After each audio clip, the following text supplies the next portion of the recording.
तो यहाँ पर डिस्कस करेंगे हम series and parallel connection of SCR. ठीक है, यहाँ पर आपको बताया जाएगा कि एससीआर को हम किस प्रकार से सीरीज या पैरेलल में कनेक्ट करते हैं, इसकी क्या रिक्वायरमेंट है, क्या हो सकता है, हम इसके बारे में यहाँ पर डिस्कस करेंगे। ठीक है, तो सबसे पहले हम आपको बताएंगे कि सीरीज कनेक्शन क्या होता है एससीआर का। ठीक है, तो जैसा कि आप यहाँ पर देख पा रहे हैं, सीरीज कनेक्शन हम क्यों करते हैं।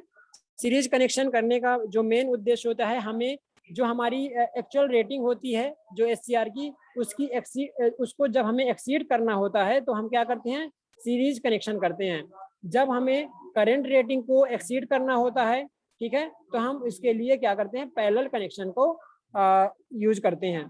तो जब हमें क्या करना होता है, एससीआर के जो भी डिजायर्ड रेटिंग होती है उसको हम एक्सीड करते हैं, उसको जो भी उसकी डिजायर्ड रेटिंग होती है उसको इंक्रीज करने के लिए हम सीरीज कनेक्शन का उपयोग करते हैं। ठीक है, जैसा कि आप यहाँ पर देख पा रहे हैं, सीरीज कनेक्शन करने के लिए कुछ चीज़ों का हमें ध्यान रखना होता है कि जैसे कि सीरीज कनेक्शन के टाइम में आपको ये ध्यान रखना होता है कि जो हम फायरिंग करते हैं, फायरिंग का जो टाइम होता है वो सेम होना चाहिए, ताकि हमारे जो दोनों एससीआर हैं वो एक साथ कंडक्शन कंडीशन में आए।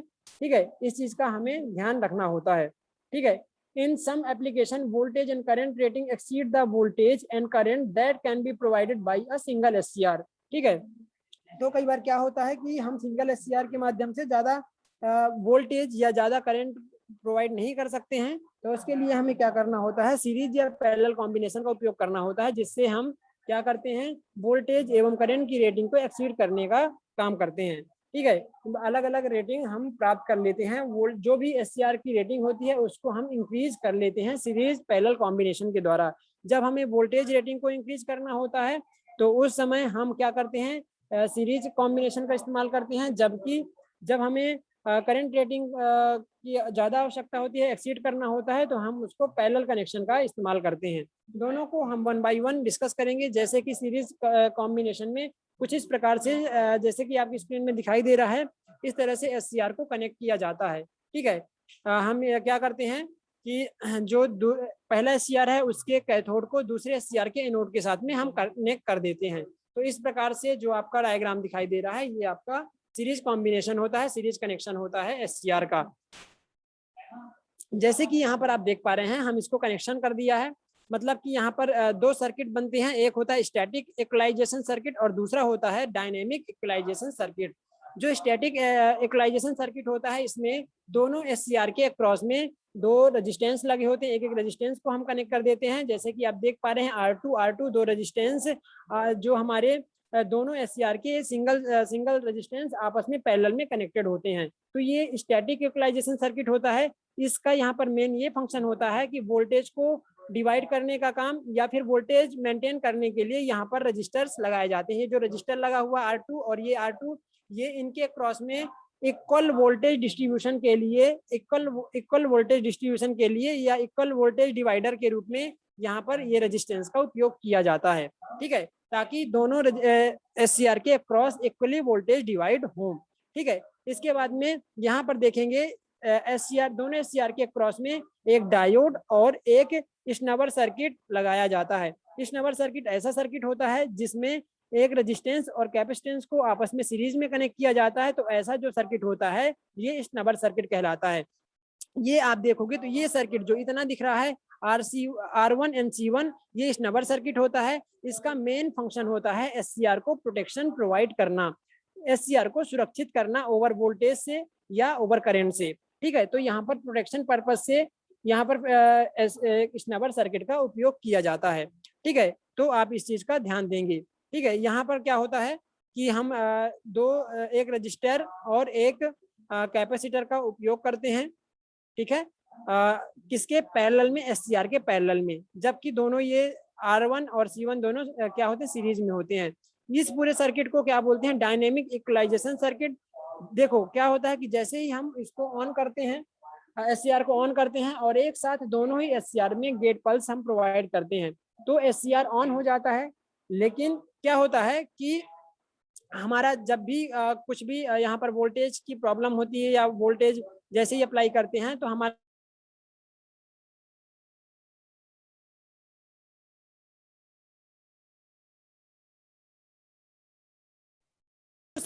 करंट हमारे SCR के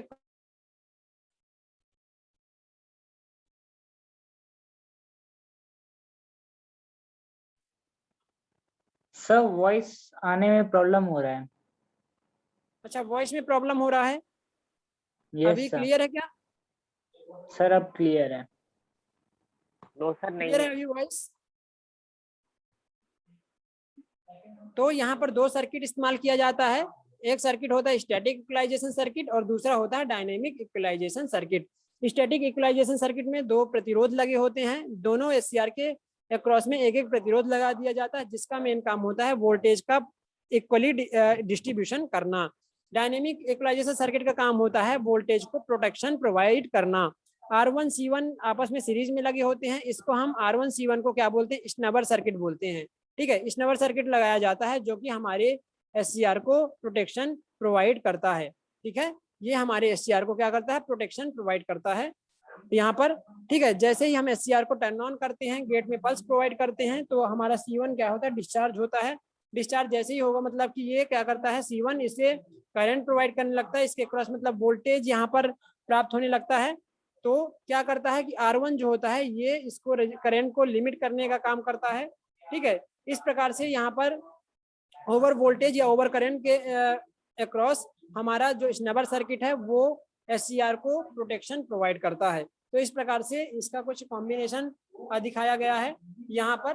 ठीक है, जो यहाँ पर C1 की वैल्यू लेते हैं इस नंबर सर्किट में, जो हमारा C1 है कैपेसिटर है, इसको हम इस फॉर्मूले से फाइंड आउट कर लेते हैं। C1 equals to del Q upon del V। ठीक है, ये क्या है? डिफरेंस इन रिकवरी चार्जेस, जो आपका रिकवरी चार्ज होता है आपके SCR के क्रॉस में, divided by difference blocking voltage, जो आपका ब्लॉकिंग वोल्टेज होता है। इन दोनों के बीच में हम रेशो फाइंड आउट करके हम क्या फाइंड आउट कर लेते हैं? यहाँ से हम फाइंड आउट कर लेते हैं आपका कैपेसिटर C1 की वैल्यू। ठीक है, इसके बाद में हम यहाँ पर सीरीज कॉम्बिनेशन में देखें तो सीरीज कॉम्बिनेशन में हम इसकी स्ट्रिंग एफिशिएंसी भी फाइंड आउट करते हैं कि किसी भी एक स्ट्रिंग के क्रॉस जो हम एफिशिएंसी फाइंड करते हैं तो टोटल जो हमारा स्ट्रिंग के क्रॉस में वोल्टेज है डिवाइडेड बाई क्या करते हैं? प्रत्येक थायरिस्टर का rated voltage multiply by series जो स्ट्रिंग होती है, सीरीज स्ट्रिंग SCR हम मतलब जो सीरीज में जितने भी हमारे स्ट्रिंग लगे हैं, मतलब जितने भी SCR लगे हैं उनकी संख्या, मतलब जैसे आपने स्ट्रिंग एफिशिएंसी GTD में जनरेशन ट्रांसमिशन डिस्ट्रीब्यूशन में पढ़ा था, कुछ इसी प्रकार से यहाँ पर भी हम डिस्कस करते हैं। मैं आगे आपको फॉर्मूले में बता दूंगा। ठीक है, यहाँ पर आपका पैरेलल कॉम्बिनेशन है। पैरेलल कॉम्बिनेशन कब करते हैं? When the load current increase the SCR current rating parallel connection to share the load current. क्या होता है कि जब हमें एक एक्चुअल जो हमारा SCR होता है उसकी रेटिंग से अधिक हमें क्या आवश्यकता होती है? करंट की आवश्यकता होती है, या करंट रेटिंग को एक्सीड करने के लिए हम पैरेलल कनेक्शन का उपयोग करते हैं।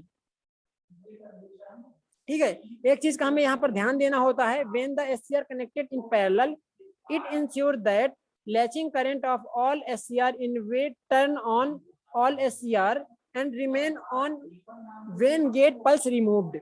मतलब देखो, जब भी हम क्या करते हैं कि जब हम पैरेलल कनेक्शन करके SCR को ऑन करते हैं तो हम ये इंश्योर कर लेना चाहिए कि सेम टाइम में हमारा जो लैचिंग करंट का मान है SCR के अक्रॉस में वो समान होना चाहिए। ठीक है, जब हम टर्न ऑन करते हैं तो दोनों ही SCR के लिए आपका लैचिंग करंट सेम होना चाहिए।